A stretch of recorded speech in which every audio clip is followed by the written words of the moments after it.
estavam ali 6 talhas de pedra que os judeus usavam para as purificações, e cada uma levava 2 ou 3 metretas, umas medidas aí estranhas, né? Mas aí uns 80, 120 litros aí, muita água aí. Jesus lhe disse: enchei d'água as talhas, e eles as encheram totalmente. Então lhes determinou: tirai agora e levai ao mestre-sala. E eles o fizeram.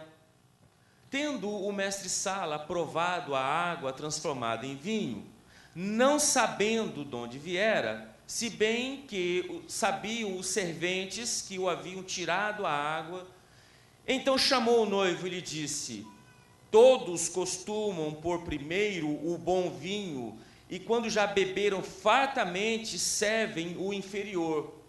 Tu, porém, guardaste o bom vinho até agora. Com este, deu Jesus princípio a seus sinais em Caná da Galileia. Manifestou a sua glória, e os seus discípulos creram nele. Amém. Podem sentar. Esse texto nos remete a um tempo em que o gnosticismo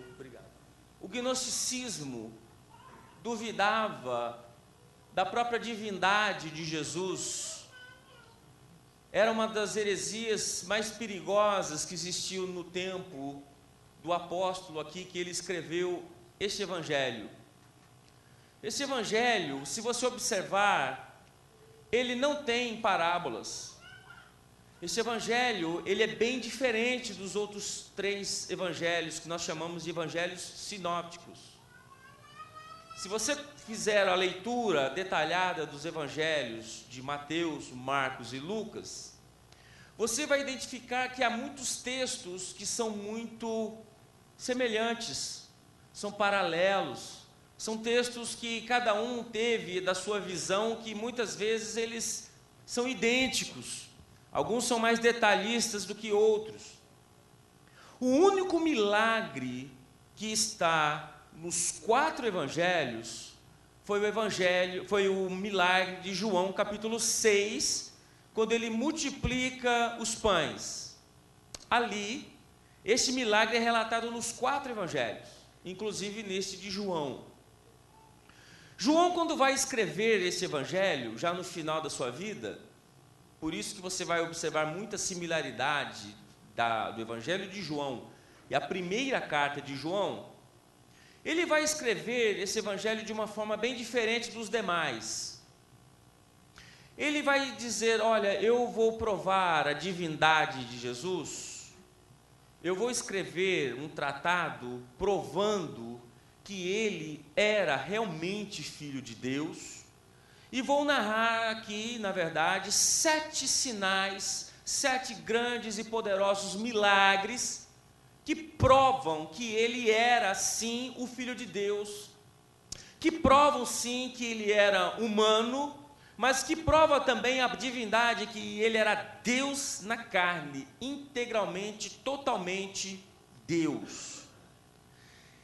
E engraçado, o interessante aqui, nesse evangelho, que quando ele seleciona 7 milagres, 7 sinais maravilhosos, miraculosos, algo extraordinário, este é o primeiro milagre, o primeiro sinal que ele escreve, que ele narra, mostrando a divindade, o poderio, o poder que estava na vida de Jesus enquanto ele estava aqui na terra, com os seus discípulos. No final do seu evangelho, ele escreve: ora, Jesus fez muitos outros sinais e milagres, mas muitos, à vista deles. Mas ele disse apenas 7, ele narrou, ele escreveu apenas 7, que ele creu, segundo a inspiração do próprio Espírito Santo, que foi o suficiente para que nós venhamos ler para que nós venhamos entender que Ele é o Filho de Deus e que vemos que nisso nós crendo, esse que é o propósito, crendo, nós vamos ter vida em seu nome. Ele não escreveu apenas esses milagres para que nós venhamos apenas ter uma narrativa histórica a respeito do Galileu que fez esses milagres e simplesmente nós venhamos ficar aqui boquiabertos, ou então para a nossa cultura histórica dizer que houve um Jesus que fez um milagre, que fez 7 milagres. Não, fizeram muitos outros, mas o propósito é que se nós crermos, nós vamos ter vida em seu nome. Esse texto aqui, ele seleciona, João, então, ele coloca o primeiro milagre de Jesus. Tudo quanto é o primeiro, a primeira vez, nos dá medo e apreensão. É a mesma coisa que você vai ser operado por um médico e o paciente diz para o médico: olha, doutor, eu estou muito preocupado porque é a primeira vez que eu estou fazendo uma cirurgia. O médico diz: não se preocupe, porque é a minha primeira operação também. Temos um médico aqui no nosso meio. Entende? Eu conheci um piloto em São José dos Campos que ele, da Força Aérea, ele foi o primeiro piloto que fez um teste num avião que a Embraer tinha desenvolvido. Ele foi o primeiro a fazer o teste no avião. Ele, olha, vai pilotar o avião pela primeira vez. Você vai ser o piloto de teste. Sempre a primeira vez nos causa um pouco de impacto, medo, insegurança, algo que nós não conhecemos, nos leva ao desconhecido. É verdade. Interessante que você vai olhar esse texto, é que nós vamos observar que o primeiro milagre de Jesus não foi no templo. O primeiro milagre de Jesus não foi num culto. O primeiro milagre de Jesus não foi com sacerdote. O primeiro milagre de Jesus não foi lá no culto, no templo, com o sacerdote, com o ritual. Não foi. Não foi exatamente com os escribas, com os estudiosos da lei. Não foi com nenhum ritual. Não foi com nada espetacular, nada incrível, nada que chamasse atenção. E isso nós temos que entender, que Jesus ele veio, não foi para o espetáculo. Até porque você vai observar que depois desse milagre, o último versículo que eu li, ele mostra exatamente que ali em Caná ele manifestou a sua glória, e assim os seus discípulos creram nele. O que me chama a atenção nesse texto é que quando ele chama cada um deles para o segui-lo, ele os chamou para uma proposta que mal eles mesmos estavam acreditando em quem eles estavam seguindo. Ele chega para aqueles homens que estão trabalhando nas suas profissões e fala para eles assim: olha, deixa essas redes e me segue. Ele chega para Mateus, que era um coletor de impostos, uma grande profissão na época, um homem rico, abastado, e diz para ele: segue-me, deixa tudo e segue-me. Eu tenho uma proposta, tenho algo melhor para você, eu tenho algo melhor para a sua vida. Ele chega para aqueles homens pescadores e falam: olha, deixem de ser pescadores aqui agora nesse mar da Galileia, eu vou fazer de vocês pescadores de gente. Eles deixam tudo. Eles estão com Jesus, eles estão seguindo Jesus, mas para onde que nós vamos levar? Para onde que nós vamos chegar? Para que proposta? O que quer esse Galileu com a gente? Veja que somente após esse milagre que aqui mostra que os discípulos realmente agora creram nele. Isso me leva a pensar quando lá no Antigo Testamento o povo de Israel era totalmente dependente de Moisés. Tudo que se passava dependia de Moisés. Se faltasse água, chamavam Moisés. Se as coisas não estavam bem, chamavam Moisés. Moisés tinha que prover água, Moisés tinha que prover comida, Moisés tinha que prover livramento, Moisés tinha que prover tudo. O que houvesse de problemas, sempre Moisés era chamado para ser o provedor daquela gente. Aquela gente totalmente só dependia de Moisés para tudo.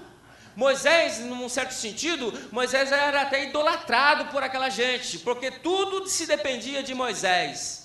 Mas nem tudo, nem todos nós somos eternos. Nós vamos precisar de uma continuidade.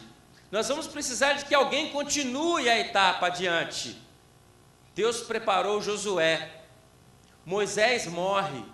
Alguns saudosistas da nação poderiam pensar assim, mas agora que nós vamos precisar mesmo, Moisés morre. Agora que nós vamos entrar na terra prometida para valer mesmo, nós temos gigantes, nós temos cidades fortificadas, nós precisamos exatamente de Moisés agora, e Moisés não está no nosso meio. Como que nós vamos fazer? Como que nós vamos vencer? Como que nós vamos adentrar a promessa? Como que nós vamos adentrar a promessa da terra prometida? Como que nós vamos agora para a luta?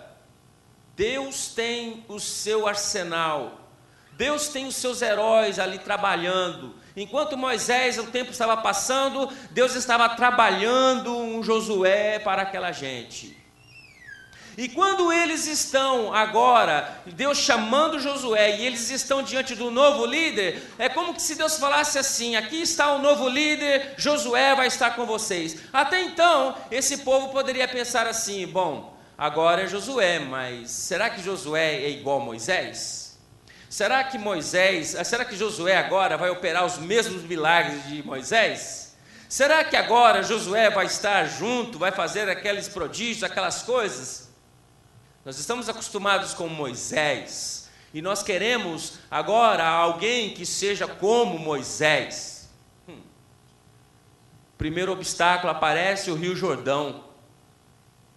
Alguns poderiam dizer assim, ó, nossos pais, ou alguns poderiam dizer nossos pais, nossos avós, viram Moisés pegaram a vara e tocar no Mar Vermelho e o mar abrir. Agora eu quero ver Josué, eu quero ver.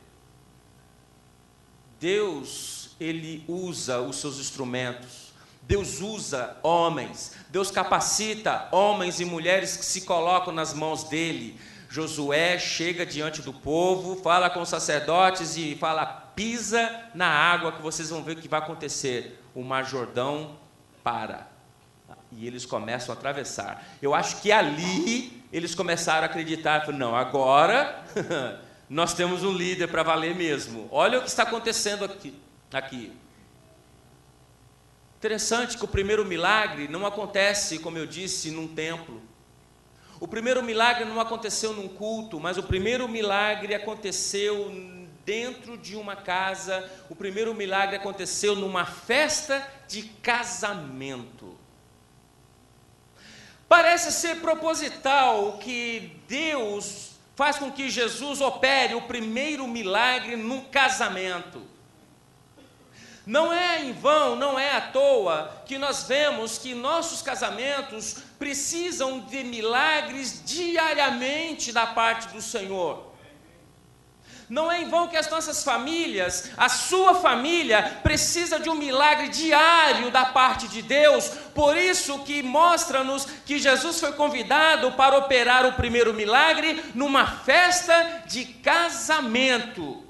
E num casamento havia exatamente o que, irmãos? Tristeza, choro? Não. No casamento havia muita festa, muita comida, muita bebida, muita felicidade, muita tranquilidade, muita paz, todos querendo bem numa festa de casamento. Jesus foi convidado para estar num ambiente de alegria.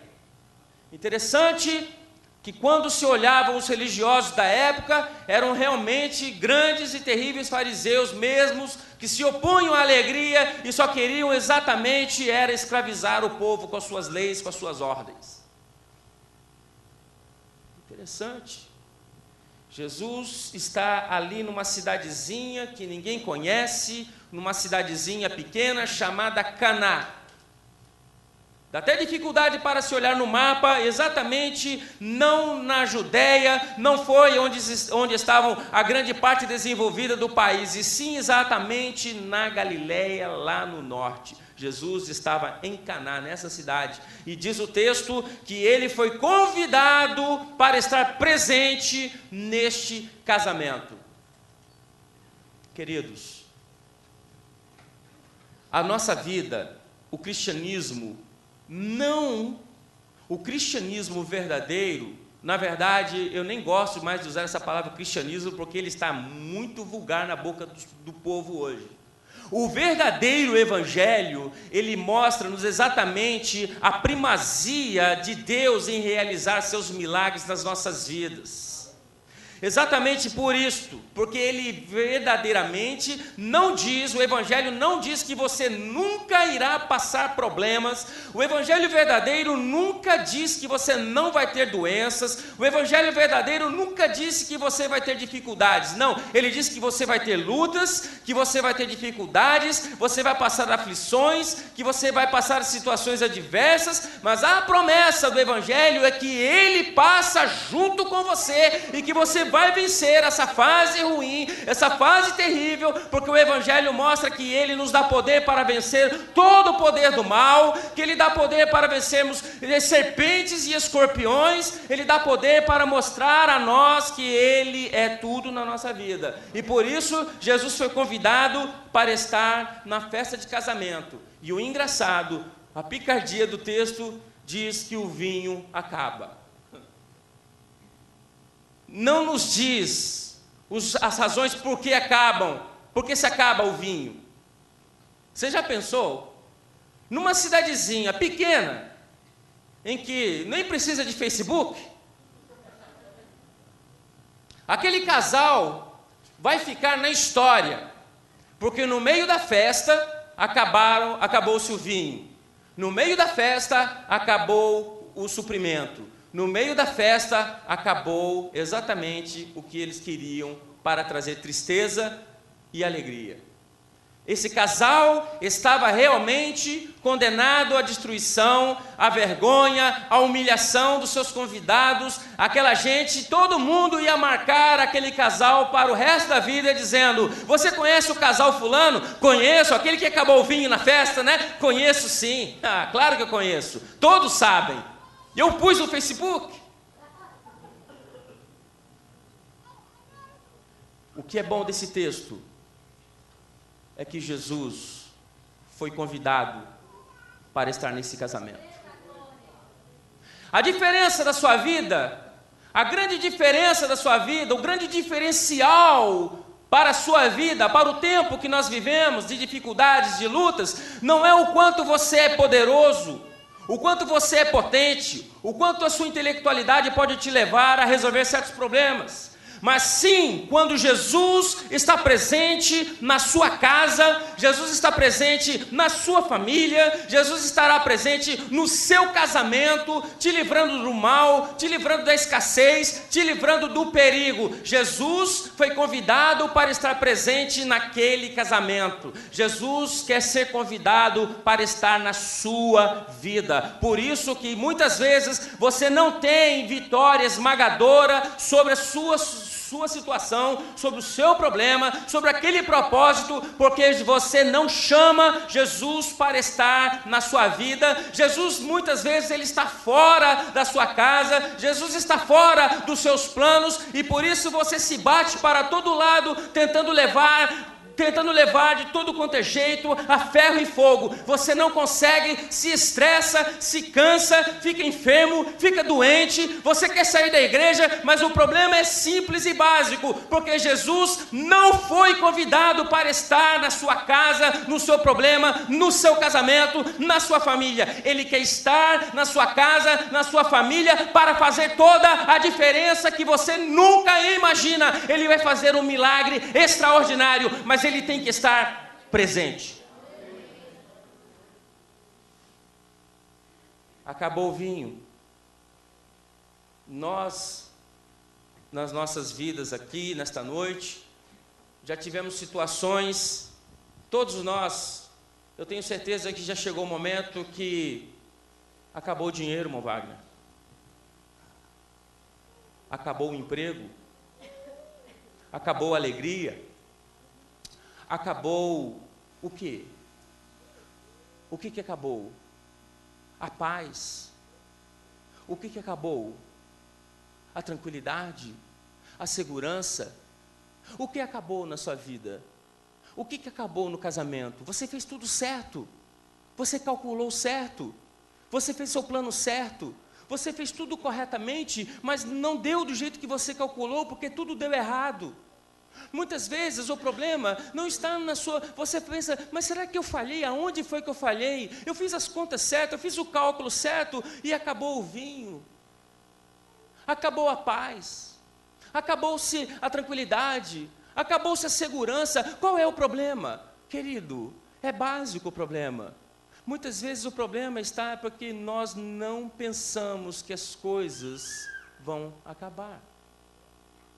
O dinheiro acaba, emprego acaba, roupa acaba, muitas vezes até a saúde também acaba, mas nós vamos vencer porque Jesus vai estar presente lá. É tão simples. Nós queremos fazer as coisas do nosso jeito, da nossa maneira, do nosso plano, da nossa ideia. Nós pensamos que Deus é um ser domesticável, que nós falamos, Senhor, eu peço que tu faça assim, eu peço que tu faça dessa maneira, eu peço que tu te dirija as coisas dessa maneira, assim, assado, desta maneira, e Deus não tem, desculpa falar, mas Deus não tem esse cabresto para que venhamos exatamente mandar o que Deus tem que fazer na minha vida. Deus não faz as coisas do meu modo, eu que faço do modo dele. O que acabou? Aqui está dizendo que no meio de uma grande festa de casamento, acabou o vinho, acabou a alegria. Que vexame, que tristeza eles iam passar nesse momento. Que tristeza que nós poderíamos muitas vezes achar que nós vamos lutar com as nossas próprias forças e o vexame vem, a decepção vem. Muitas vezes nós achamos, queremos culpar os outros, achar um culpado para os nossos problemas. Querido, o culpado somos nós. Nós é que somos culpados dessas situações. Nós é que somos culpados porque nós nos tornamos independentes de Deus. Nós não queremos que Deus nos guie, nós não queremos que Deus direcione, nós não queremos ouvir as palavras de Deus, nós não queremos ouvir o que Deus tem a respeito desse assunto. Nós queremos muitas vezes ficar calados, ou então ficar quietos e dizer assim, não, eu vou fazer do meu jeito. Ah, queridos, não aconteceu, aqui aconteceu exatamente o inevitável, o vinho acabou, e acabou num casamento. O que está acabando no seu casamento? O que está faltando na sua casa? O que falta na sua vida? O que falta no seu ministério? O que falta no seu trabalho? O que falta lá nos seus irmãos? O que falta com você nesta noite? Está aqui no nosso meio alguém que pode suprir o que está faltando quando o vinho acaba. Aqui está no nosso meio alguém que pode suprir quando as coisas, os recursos humanos, os recursos da terra se encerram, os recursos da terra se escasseiam. Pode ter certeza que tem alguém aqui nesta noite que foi presente, que está presente, que foi convidado para estar no nosso meio, que pode suprir essa necessidade quando o vinho, quando a alegria, quando a segurança acaba, se exaure. Ele está aqui nesta noite. Ele está aqui nesta noite exatamente para saber o que se passa na sua vida. Mas ele está calado, porque você quer fazer tudo sozinho. Você quer fazer tudo do seu jeito. Você quer fazer tudo à sua maneira. Mas havia ali uma mulher que era a mãe dele. A mãe de Jesus estava lá presente também. E essa mulher me dá uma lição maravilhosa. Ela era atenta com a necessidade das pessoas. Ela via o que estava acontecendo. Ela era atenta, ela viu a situação. Olha, vai ter um grande problema aqui porque o vinho acabou. As pessoas provavelmente não tinham dado conta do que estava vendo, do que estava acontecendo, do abismo que eles estavam perto de passar, da humilhação que aquele casal ia passar. A mãe de Jesus, ela vai falar com ele e ela o notifica dizendo, olha, o vinho acabou. Irmãos, essa notícia é uma notícia bárbara para muitos de nós. Quando o médico chega com uma notícia horrível para você e dizer, olha, sua saúde acabou.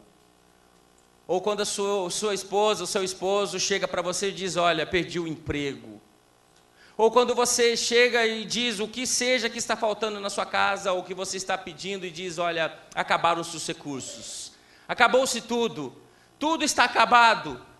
Jesus fala para a mulher, olha, não é o momento. Não é a hora. Você está querendo agora, mas olha, não se preocupe, isso aí é com você e isto aqui é comigo. Cada um tem sua hora, cada um tem o seu problema. Que tenho eu contigo, mulher. Não chegou a minha hora.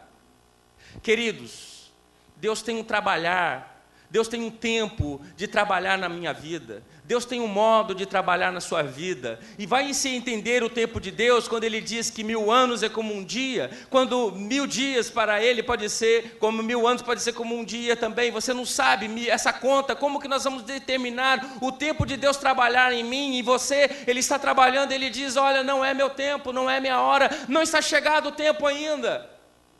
Ele tem um momento de fazer as coisas. Ele tem um momento de executar. Ele tem um momento de trabalhar. Ele tem um momento dele falar assim, agora basta, agora eu vou entrar em ação, agora eu vou fazer. A mãe de Jesus, ela livra aquele casal do problema. Ela poderia ter ficado calada e dizer assim, não é problema meu, calcularam errado. Ou poderia dizer assim, deixa eles agora, eu vou ficar aqui. Ela sabia que algo poderia acontecer, porque ela sabia a pessoa que estava lá.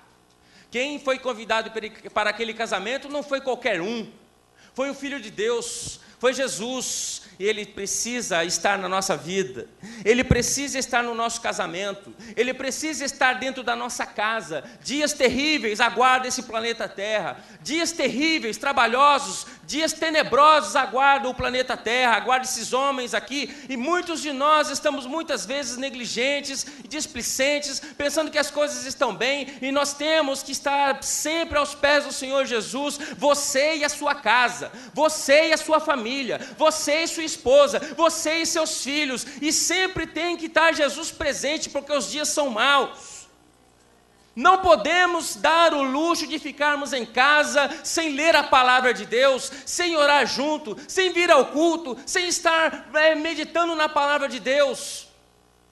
Queridos, a gente olha como que o mundo tenta fazer uma lavagem cerebral na nossa mente. Tirar Jesus da jogada, tirar Deus das nossas ideias, para que nós venhamos exatamente, num português bem claro, quebrar a nossa cara. O mundo diz a independência, você é o cara, você pode, você faz, você, e você. E nós admitimos essa filosofia para a nossa vida, porque nós vamos fazer, não, eu posso, eu sou o cara, eu sou o tal. E nós vamos ver que a situação precisa de um reforço sobrenatural. É uma temeridade. Às vezes quando nós chegamos aqui na América, a gente vem com aquele gás para trabalhar. Eram os domingos que eu chegava, às vezes em casa, e eu ia sentar naquele sofá para falar assim, só vou dar só uma descansadinha.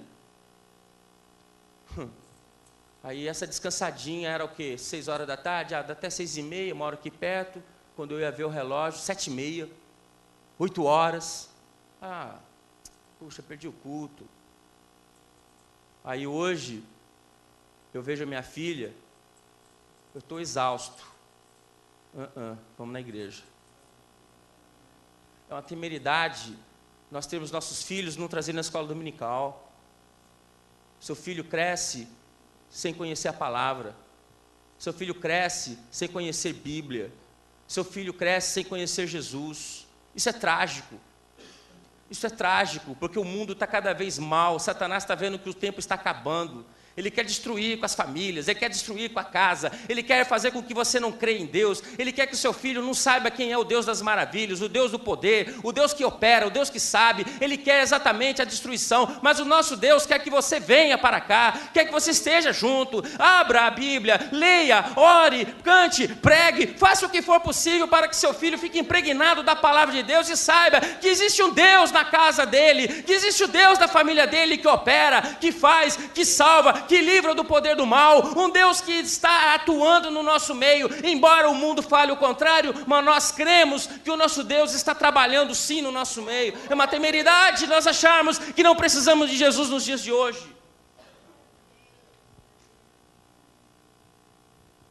É interessante quando você lê o livro de Josué. Josué só fala das conquistas, vitória, vai para cima e destrona tudo quanto é gigante que tem.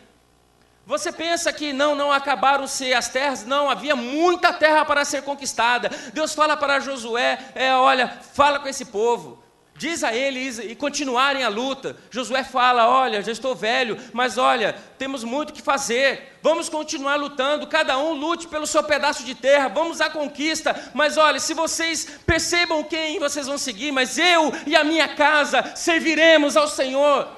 Eu e a minha casa vamos continuar em seguir ao Senhor. Ora, quando você lê o livro de Juízes, você vê que é lamentável. Diz-nos o texto que levantou-se uma outra geração que não conhecera o Senhor de Israel. Ao invés daquele povo estar diante de Deus, de Jeová, eles estavam consultando Baal. Eles estavam consultando os Baalins, eles nem conheciam quem era o Deus de Israel. Queridos, ensine a palavra para o seu filho. Ensine a palavra para o seu filho, repita versos com ele, traga na escola dominical, traga com a palavra, vem junto. Ele não entende, explica, fala, insiste. Uma hora essa palavra vai cair nesse solo fértil, antes que Ivan Filosofia tome ele para o mundo. Não sei por que estou falando isso. Não era... Deus tem um propósito quando Ele fala, direciona certas coisas. Aí nós reclamamos porque acaba o vinho no casamento. Por que os casamentos estão destruídos? Mas eu tenho boa casa, eu tenho bom carro, eu tenho conta bancária boa, eu tenho isso, eu tenho aquilo. E o que faltou, o que deu errado? É simples, faltou Jesus, o principal. Faltou o principal, ele não foi convidado na sua vida, no seu projeto, no seu casamento, você quis fazer tudo sozinho. Jesus foi convidado e ele quer ser convidado na sua casa nesta noite, quando o vinho acabou, quando o vinho se acaba, a alegria se acaba, Jesus quer estar presente para fazer algo extraordinário. Fazer algo extraordinário. Nós pensamos que o nosso Deus faz milagres, ou fez milagres, quando a Assembleia de Deus era lá naquele tempo, Deus fazia milagres, quando a Igreja Apostólica era lá em Atos 2, que maravilha, Deus é o mesmo, Ele quer fazer a mesma obra no dia de hoje, e está fazendo essa obra no dia de hoje, na sua casa, na sua vida, na sua família, nos seus filhos, Ele está guardando, Ele está protegendo. Ela fala para os discípulos, para os serventes, os empregados da festa, e diz ali, olha, faça tudo o que ele vos disser. Olha, faça do jeito que ele te falar, exatamente faça. Deixa, querido, de seguir o seu projeto. Deixa de bater cabeça. Deixa de achar que você tem que fazer do seu jeito. Não, ouça o que Deus tem a falar para você, como você deve fazer, como que você deve proceder. A Maria, aqui a mãe de Jesus, disse para os empregados da festa, os mordomos ali, os encarregados, olha, por favor, faça do jeito que ele mandar fazer, você obedeça e faça. Haviam ali talhas, ali grandes vasos volumosos para purificação dos judeus, para culto, para rituais. Alguém poderia dizer assim, Jesus, mas o que é isso? Ele fala exatamente, olha, enche de águas estas talhas. Coloquem água, só enchem de água. Querido, observe comigo essa pedagogia do milagre, o que nós aprendemos de Jesus? Primeiro, nós vamos ter que ouvir aquilo que ele tem a fazer. A hora que ele fala, olha, você pegue exatamente essas talhas. Alguém vai dizer, mas Jesus, essa talha é da religião. Essa talha é do culto judaico, não pode. O Senhor chega aqui inesperadamente, ninguém sabe quem é o Senhor, e manda encher de água. Ele fala, enche de água essas talhas. Querido, às vezes nós estamos muito cheios de religiosidade. A religião, muitas vezes, ela quer esgotar, tomar. Jesus veio para trazer, para encher. A religião vem para condenar, muitas vezes. Jesus vem e fala, não, o Evangelho vem para perdoar, eu te perdoo. Às vezes a religião quer estar ali, aqueles vasos ali, úteis à religião, mas está vazio, está lá encostado, está guardado, porque aquilo tem o momento certo. Jesus fala, não, eu quero encher, eu quero agora. Ah, mas Senhor, isso aqui é para o culto. Não, agora o culto é aqui, o culto é na casa, o culto é na família, o culto é no seu casamento, o culto é no seu lar, é isso que eu quero, enche de água essas talhas. Aqueles empregados poderiam não ter ideia do que estavam fazendo, mas Jesus sabia exatamente o que estava para acontecer. É isso que me maravilha desse texto, querido, que muitas vezes nós pensamos assim, mas eu só estou orando, eu estou lendo a Bíblia, eu estou buscando, e o que Deus vai fazer? Eu vou parar? Não pare, porque exatamente você não sabe o que Deus vai agir, você não sabe o que Deus vai fazer, mas Deus sabe exatamente a hora e o que Ele vai fazer mesmo, e Ele fala a coisa mais simples do mundo, enche de talha de água essas talhas. Mas calma aí, nós precisamos de vinho, e ele vem com água. Nós precisamos aqui de livrar a um casal, um casamento da humilhação, e ele vem com palhaçada, encher com água. Você não pense você que no meio do povo de Deus, todo mundo acredita. E eu vou falar uma coisa para você, não faça como José, não. José é uma história bonita, né? Tem coisas que tem que guardar só com você. Não adianta você falar muitas vezes de certos milagres para certas pessoas, porque ele vai falar assim, você acredita nisso? Você é bobo, você é infantil. Isso é para gente que precisa de uma muleta intelectual, uma muleta filosófica. Você acredita nessa história de milagre? Você acredita em Jesus que opera milagre? Que história é esta? Jesus está aqui nesta noite exatamente para fazer um milagre. Nós cremos num Deus que realmente age, num Deus que realmente está operando. Nós não estamos aqui para um circo, nós não estamos aqui para gracejo, para macaquice, não, ele fala, não, enche de água, vocês vão ver o que vai acontecer. Deus sabe o que Ele está direcionando a sua vida para algo inacreditável. Não adianta você contar, não pense para que no meio do povo de Deus todos acreditam, não pense nisso, não ache que todos vão crer. Muitas vezes temos que ficar calados e guardar o sinal certo, o momento certo para trabalhar, para agir, para fazer, porque muitas vezes há muitos incrédulos no nosso meio, e muitas vezes se você der ouvido para eles, eles te põem para baixo. José poderia ter evitado aquele mal entre os irmãos dele. Olha, sabe de uma coisa? Eu vi os feixes que vocês estavam amarrando, e o meu, e o de vocês se ajoelhavam diante do meu, se inclinavam.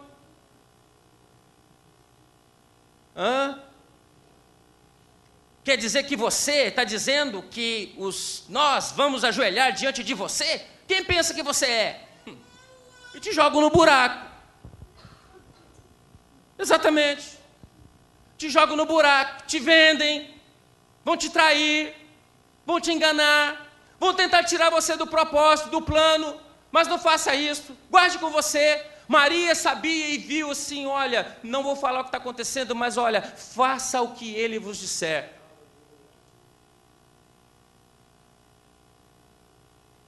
A obediência deles, isso foi extraordinário, eles encheram totalmente, não foi só um pouco, não, totalmente ele encheu aquelas talhas de água. A grande surpresa que ele faz do casamento, Que maravilha quando Ele entra na nossa casa, que maravilha quando Ele entra nos nossos negócios, que maravilha quando Ele entra nos nossos projetos e Ele fala, agora você tira e leva para o mestre-sala. Quando vê a grande surpresa, as pessoas ficam estupefatas com o que Jesus faz nas nossas vidas, com o milagre que Ele faz na sua vida, e é um Deus que opera milagre mesmo, que as pessoas fiquem boquiabertas e digam, meu Deus, o que é isso? E você vai dizer exatamente o contrário, que só o Senhor é Deus, que só o Senhor é Deus para fazer algo inacreditável na sua vida, algo impossível, algo que você diz, não é possível, eu não tenho forças, eu não tinha como fazer, Ele fez na sua vida.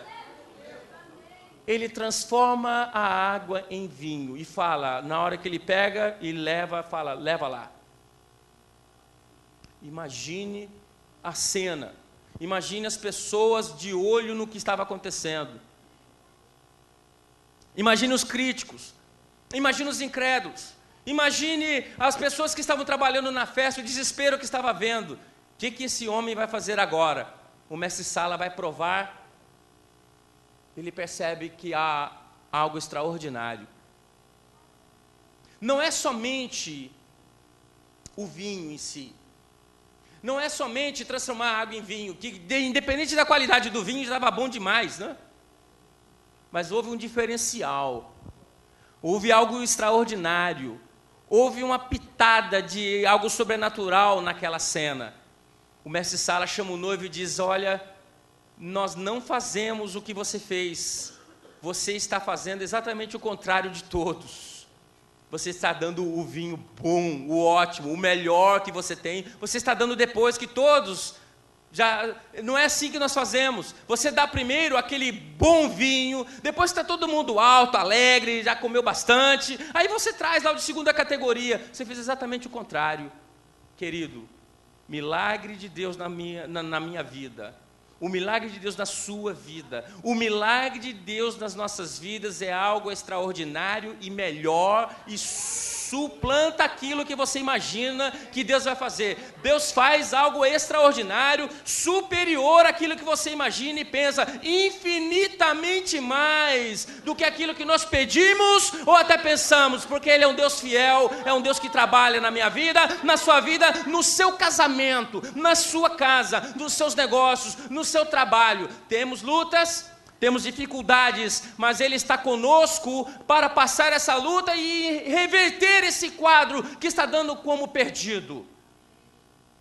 Simplesmente Jesus tem que estar presente no nosso casamento. Simplesmente Jesus tem que estar presente dentro da nossa casa.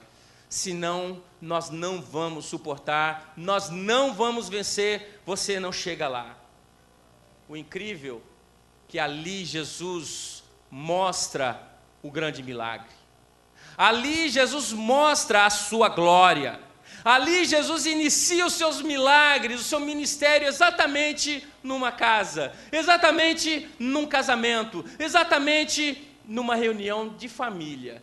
Jesus faz o milagre exatamente quando todos estão na mesa, quando todos estão juntos. Quem sabe hoje, eu finalizo agora,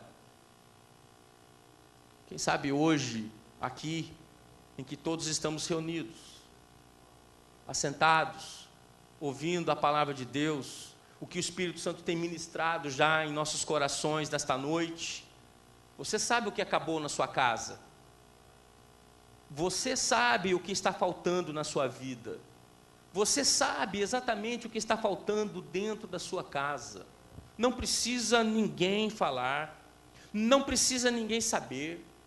Deus, Ele não envergonha ninguém, Deus não constrange ninguém. O nosso Deus é um Deus de amor, um Deus de paz, um Deus de segurança, e Ele sabe exatamente, Ele está falando para você nesta noite, filho, eu quero estar presente dentro da sua casa. Sabe por que você está passando essa turbulência? Porque você não me convidou para estar com você. Você pode estar reclamando, dizer, olha, porque estou passando isso? Ele diz, olha, eu não fui convidado para esse projeto. Você me deixou de fora. Traga Jesus para a sua vida. Traga Jesus para este casamento. A sua vida está à deriva. a tua vida está angustiada, você está numa vida alucinante, desgastante, não vê perspectiva, não vê mudança, você pensa que vai mudar de igreja, eu vou mudar de pastor, eu vou sair daqui, a culpa é minha família, a culpa, querido, é simples e resolvido, chama Ele para estar com você. Ele vai te livrar do vexame, Ele vai te livrar da luta, Ele vai te dar vitória no seu casamento, para os seus filhos, para os seus pais, para os seus irmãos. Algo extraordinário, novo, lindo, sublime Ele vai fazer. As pessoas vão dizer, mas não é assim, o vinho novo, ele vem primeiro. Jesus vai fazer o contrário, o vinho novo, ele vem depois. Ele quer fazer um milagre na sua vida nesta noite, Ele quer fazer algo extraordinário na sua casa, que as pessoas vão ver, mas não era não era aquela, que as coisas estavam indo de mal a pior. O que houve, o que aconteceu? É porque o Galileu, ele estava presente lá, ele viu que as coisas estavam perdidas, ele modificou o quadro, ele modificou o cenário, ele modificou a situação, ele mudou tudo, porque ele estava presente, ele transformou a minha luta em vitória, Ele transformou a minha lágrima em júbilo, Ele transformou a minha murmuração em glorificar o seu nome. É isso que Ele quer fazer. Temos que crer. É simples, nós pensamos que não, vamos trazer aqui, pastor, um grande profeta, vamos trazer aqui um grande pregador que vai resolver. Não. O principal que resolve tudo é Ele que tem que estar aqui. É Ele que tem que estar na sua vida. As coisas vão fazer toda a diferença. Tudo vai modificar. Tudo vai tomar o seu rumo na hora que Ele estiver presente. Fazei tudo o que Ele vos disser. Graças a Deus.